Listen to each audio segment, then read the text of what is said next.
ఓం శ్రీ మహాగణాధిపతయే నమః. ఓం శ్రీ సాయి కృష్ణాయ నమః. ఆత్మీయులందరికీ సాయిరామ్. ఈరోజు మనం భగవద్గీతలోని 13వ అధ్యాయ పారాయణం వల్ల కలిగేటువంటి ఫలం తెలుసుకుందాం. సాయిరామ్. దక్షిణ దేశమున తుంగభద్రా నదీ తీరమున హరిహరపురం అనేటువంటి నగరం ఉన్నది. అందు హరిదీశుద్ధుడు అనేటువంటి ధర్మానురక్తి గల బ్రాహ్మణుడు నివసించుతుండెను. అతనికి దురాచార అనేటువంటి భార్య కలదు.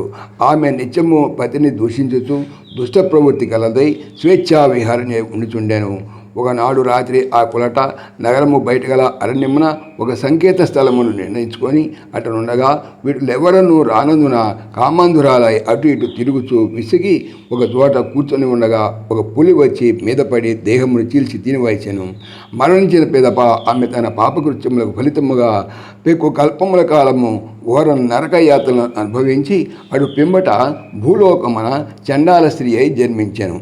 ఒకనాడు ఆమె తన పురమున గల ఈశ్వరుని సత్యకు జృంబకాదేవి యొక్క ఆలయమునకు రాగా అచ్చట వాసుదేవుడైన బ్రాహ్మణుడు గీత 13వ అధ్యాయం పారాయణము చేస్తుండగా దానిని శ్రవణము చేశాను.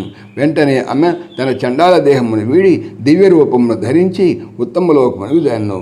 కావున గీత 13వ అధ్యాయమును భక్తితో పారాయణము చేయువారు శ్రవణ మనస్సు వారు చండాలత్వాది దోషరహితులై పాప విముక్తులై సద్గతులను పొందగలరు. గీతా 13వ ముద్గిరంతమనారతం తతస్థ శ్రవణ దేవా ముక్తా స్వపచ విగ్రహాత్. కాబట్టి గీత 13వ అధ్యాయ ఫలము పాప విముక్తి, సద్గత్ ప్రాప్తి. జై శ్రీకృష్ణ.